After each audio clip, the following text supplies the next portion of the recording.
Good afternoon, everyone. Thanks for joining us on the news briefing for this Wednesday. We will get started with our COVID-19 information. I see we have Dr. Moreno with us this afternoon. Good afternoon, Dr. Moreno. Hi, ma'am. I have some questions already, and then if there are any other questions, please go ahead and put them in chat, and we'll go ahead and get started. Dr. Moreno, health officials have been warning about a possible trifecta of COVID, flu, and RSV for the past few weeks. Has that come to fruition? Thanks, Matt. So we are still concerned about COVID-19, and so we're still recommending that people get vaccinated against COVID-19 when they're due for a booster. This winter, we are seeing the typical respiratory viruses that we see when we're not experiencing a pandemic, such as we're experiencing with COVID-19. So in typical years, we see an increase in RSV, and we have an increase in RSV. We see flu, influenza virus, and we do see some influenza virus activity locally as well. And there are other viruses that we're seeing as well that can also cause symptoms that are similar to COVID-19. I think it's important for people to know that it's very difficult. It may be difficult to tell the difference between COVID-19 and other respiratory viruses that are causing respiratory illnesses. So again, it's really important for people to get vaccinated against COVID-19 to reduce the likelihood that that person will come down with respiratory illness and miss out on work, school, or other family events. Thank you, Dr. Moreno. Next question. How much has this, and referring to the trifecta that you were just discussing, how much has it taxed the healthcare system, and in what specific ways? Yeah, that I do not know. Thank you. And next question, are children being especially hard hit? Let's see. So we're really focusing right now on COVID-19 because that's the one illness that we can prevent with a vaccine. And so again, it's really important for parents to get their kids vaccinated against COVID-19 and any other illnesses that can cause respiratory illness, such as influenza, which we also have a vaccine for. So really important for people to get their kids vaccinated against COVID-19 when they're old enough, and also against influenza. Thank you, Dr. Moreno. That is all the questions I have at this point. Are there any additional questions for Dr. Moreno for today? And giving it a minute here. No more questions for you today, Dr. Moreno. Thanks very much for taking part as usual. Of course, thanks. And we're going to continue the discussion on respiratory illnesses. We're very pleased to have with us Dr. Sarah Smith from Natividad. Dr. Smith, you just heard Dr. Moreno talking about, the response to concerns about this trifecta of respiratory illnesses. I'm hoping you can share what you're seeing at Natividad, and then what's some good advice for people to try to protect themselves and children. Yeah, definitely. So at Natividad, we've been seeing a lot more children with respiratory illnesses. In the last 2 to 3 years, the kids have all been very isolated and at home, which, there's so many problems with that also, but they have not been spreading all their usual viral illnesses to each other. This year, however, we've got everybody's back at school, which is great, and they're socializing, but they are also spreading all the usual respiratory winter viruses. We have a group of kids between the newborns to about 3 who've really been unexposed to everything for their entire lives, right? So now this is the first winter where they're hitting all of it, and their school-age siblings are back at school and they're bringing things home. So we're seeing a lot of kids that come in with multiple viruses. We're not actually seeing a lot of actual COVID-19 in the kids. It's more RSV, influenza, parainfluenza, human metapneumovirus, adenovirus, just all the usual viral vectors, but the kids are all just getting sick with it. And often we'll have kids admitted that have 3 or 4 of those all at the same time, which I think is just, a natural process of, we didn't do anything for, we had 2 or 3 years of, there were no kids in the hospital, and now we're seeing a lot of kids. let's see, we've got a lot of high acuity. And again, I think that goes along with just kids that have multiple things, which goes back to just, good hand washing. And if your child is sick, not sending them to school, don't go out, don't go to the supermarket with your sneezing child, because they are just spreading all sorts of different things all around. As far as the hospital, we've had a fair amount of inpatients. We've had a lot of high acuity. I think in the last 2 weeks, we think we were trying to count it up. We've had about 25 PICU transfers, which is a lot, I mean, that's in 14 days, is, at least more than one a day of the children that are critically ill and need higher respiratory support. The entire state is the same. When we've been looking for beds for these patients that we think are at ICU status, we've had to wait up to, 36, 48 hours waiting to get an ICU bed. And we're able to manage the kids in our ER because the ER can do critical care, and which is great. But it's something we haven't seen in a long, long time, where we're looking from, so we're in Salinas and we're looking from San Diego up through Sacramento out to Las Vegas, and there's literally no bed. Which is, just shows everybody's kind of seeing the surge of illnesses. What else? It seems like it's settled down over the last couple of days, seems a little bit better. We'll see how things are after Thanksgiving once everybody spreads their little germs around to each other again, but we'll see. But yeah, I think it's a lot of the same stuff. People can get their influenza vaccine, get their COVID vaccines, wash their hands, don't go out if you're sick. It's kind of the bottom line. And as far as our ERs are seeing a lot of surge also, as far as just a lot of respiratory patients. There really isn't a treatment for most of the viral illnesses that the kids have. I mean, we can do Tamiflu for influenza, but other than that, it's mostly supportive care. So trying to hydrate kids, suck their noses out, let them rest, let them stay at home. And then if they do seem to be having trouble breathing, so like breathing really hard, deep retraction, sucking under the ribs, those are times they should definitely come into the ER, or if they can't drink enough. Thank you, Dr. Smith, very much. This must be a really scary situation for the parents and the families that you deal with, especially waiting. You're talking about looking for a bed. If you happen to have a child who's in this situation, how do you assist the parents as well as what they must be frantic? Yeah, it's really hard.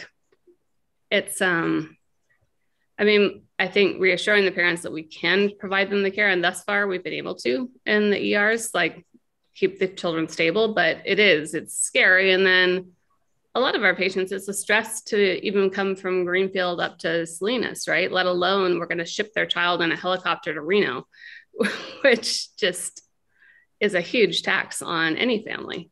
So it's hard.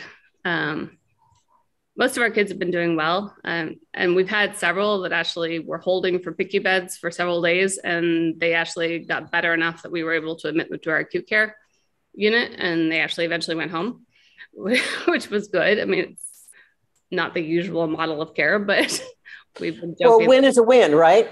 Yeah, exactly. Yeah. No, we joke we have our ED PICU. but yeah, no, it is. It's a big stress on the families and the patients and everyone. So you were talking about the kids going, having been isolated for a while, and then, going back to school, and then we're, seeing the resurge of all the usual germs, plus these other, more potent viruses.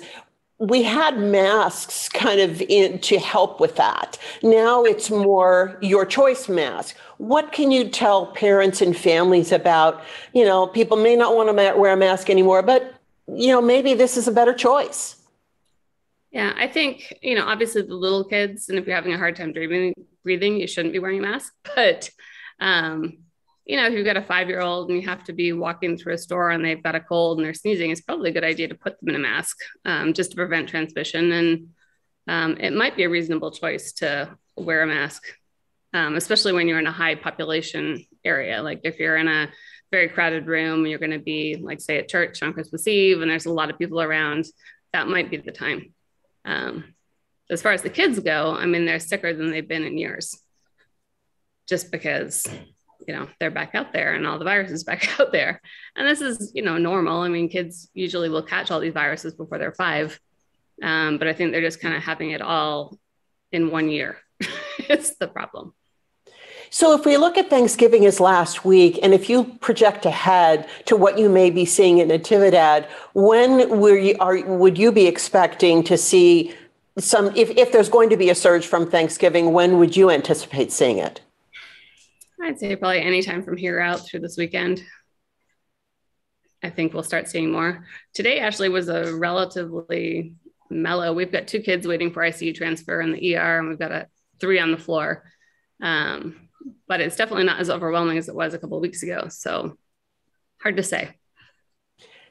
And any additional good advice for families who are, they may have gathered, or they're looking forward to gathering at Christmas, or they're going to go out and do Christmas shopping? What advice would you give adults, children, as far as trying to stay safe from these respiratory illnesses this season? I think probably just encouraging people that are sick with anything. So it's so hard to differentiate which virus you have, right? So everybody has, they have a sore throat or a runny nose or little aches and pains. And when we test the kids, we have this long respiratory panel that shows up with whatever everybody has. And it's like 15 different viruses. And it's interesting because there's so many of them that people are positive with. So I think if anybody is sick with anything, like if you have a cold, you have a cough, you should probably just stay home and just, give your family the grace to say, well, it's okay this year to just avoid the gathering and avoid spreading everything around, because even if somebody else has had a cold, it might be a different type of virus, which is what we're seeing in a lot of the kids, is that they had a cold and then they got a worse cold. And so they have these fevers that go on. And it's just that they're getting virus after virus after virus. So I think if you're sick, just stay home, wash your hands, probably wear a mask. Thank you so much for being here today and sharing really good information. And we're going to keep our fingers crossed for good results for the patients that you have in-house right now. Great, thanks. Thank you. And then our final topic today, some of you may remember the County of Monterey broke ground on the Alisal Integrated Health Clinic back in May. This clinic is going to give local adults and children better access to mental health services, and we're going to check in on the project. We're very pleased to have Dr. Marni Sandoval. She is Deputy Director of the County of Monterey Behavioral Health Bureau. Good afternoon, Dr. Sandoval. Hi, good afternoon. Thank you for making the time to have me join you today. Happy to share a little bit about our project. I tried to put some graphics up there on the screen. Did that work? Okay, perfect. Yeah. I just wanted to share a little bit of information about our project. As you indicated, we did break ground in March of this year. So here's just a little information about the various folks involved in the project, many departments coming together. Just a little bit of background. It was about 8 years ago that the idea around this project began. It started with discussions around the goal of bringing more health services to the Alisal community, and a county and city land swap occurred for a piece of property that was prior occupied by a faith-based organization. And so as that land swap occurred, planning began for bringing an integrated health center to this area of our community. The site itself is located on North Sanborn near the Circle Drive intersection. You can see on the map there, it shows you a little bit where our site is located. And then the project information, it'll be a 2-story building. There's a nice rendering here from our architect about what the building will look like. The first floor will be 9,593 square feet, and we'll have medical offices and exam rooms on the first floor, as well as family and group treatment rooms for behavioral health, specific children's therapy rooms, a really nicely situated occupational therapy room, and then we'll have a large multi-purpose and community meeting room. And I'll talk a little bit more about that in a moment. Then on the second floor is where the bulk of our behavioral health staff will be housed. We'll have specific offices for Although there'll be 33 offices, they'll be occupied by 2 to 3 staff. Not at the same time, we will have people rotating. This facility will serve as a really nice home base for our behavioral health staff to be out in the community and in the local schools, which is the work that we're doing on a regular basis. And now they will have a more centralized home base for that. And then we will have a nice parking area with 83 parking stalls. This is just a variety of the services that our Behavioral Health Bureau will be providing out of the facility for our Medi-Cal beneficiaries in the community that do have mild to moderate mental health needs. And then I wanted to really highlight how this work, as I mentioned, the plan initially was to bring more health services to the Alisal community. And so this project really supports the City of Salinas Alisal Vibrancy Plan. The goal within the plan is HS5, and the intent there is to expand access to culturally competent medical and mental health services. And so our facility will be bringing mental health services to East Salinas, provide access to children, youth, and their families. We're very excited about this. And then it will also house, as I mentioned, the health center as a overflow for Alisal Health Center for same-day services. This is just a blown up graphic of the multi-purpose and community meeting room that will be on the first floor of the facility. You'll see that little arrow there highlighting the exterior access entrance to the multi-purpose room, because our goal and intention is really to have this space available to the public for organizational meetings and events when it's not in use by the medical and behavioral health staff. And that will include after hours access for all of the needs that folks in the community might have. So we're looking forward to be able to provide that space to the community. Our project has been moving along. So as I mentioned, in March of 2022, this year we did break ground. So you can see the picture there in the far bottom right was our initial site. By September, we had a bit of a structure emerging. And then these are some recent pictures that the team took in mid-November. Really, the building is starting to take shape. So the project continues to be on schedule. There have been some periodic road closures in the area. And those have been related to sewer line installation, which is now complete, and power installation, which is still in progress. So there may be some additional periodic road closures, but we're hoping to have that completed soon. The goal of the project, construction will continue through 2023 with anticipated building occupancy in early 2024. So that is what I wanted to share with everybody today. That is so exciting to see the building come up. And I know we've been doing the road closures, letting people know about those road closures. So there are a lot of interest in seeing when it will when this will finally be ready to go. I wanted to ask you, it's really a great expansion of services. In your opinion, what are the greatest needs of people who are going to be able to access this building, have it so close by in an area that really it wasn't necessarily underserved, but it had difficulty accessing or having easy access to services?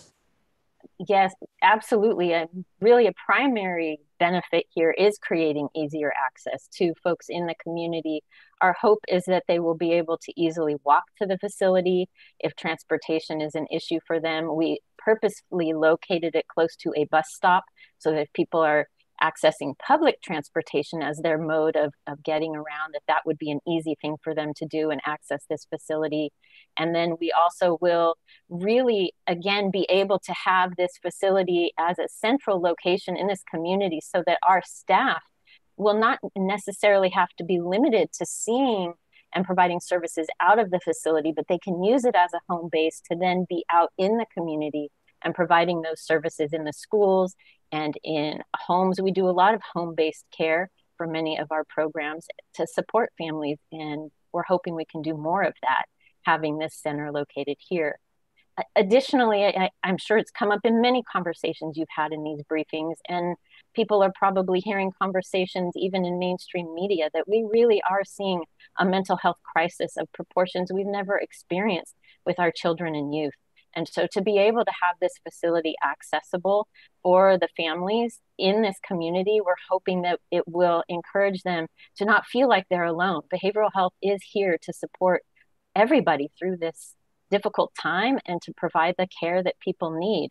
And even if it's something that feels like it might be small and you shouldn't reach out for help, that's often the best time to do it, because professionals and we have parent partners and family partners that can help when things are more easily to have early intervention and prevent things before they become bigger challenges. And so really the goal is to help families be as healthy as they can.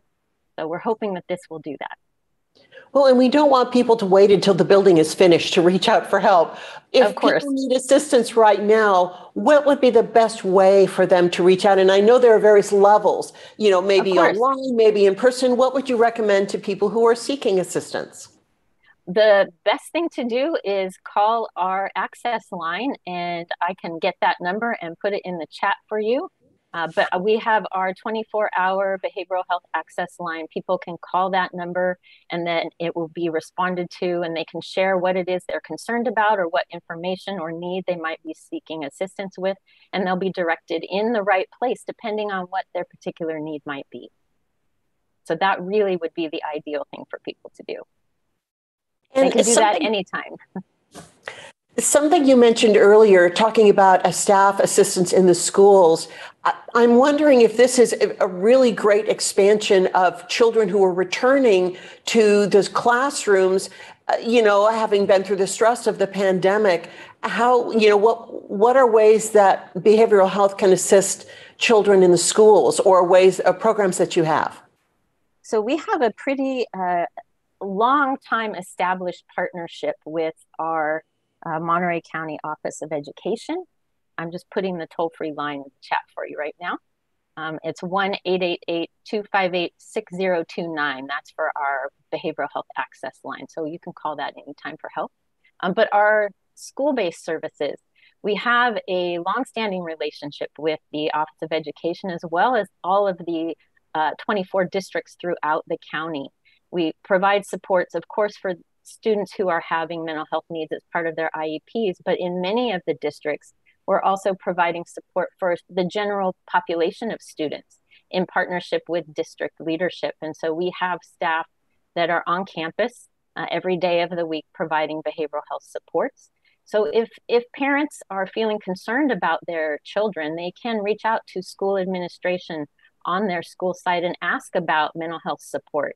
And the school staff there at their local school site will be able to help direct them to whether it's school-based staff that are hired and providing that support to their students, if there are behavioral health staff that are on campus providing that support, or if they need to provide information to, again, send them to our access department to help them get the support that they need. But don't wait.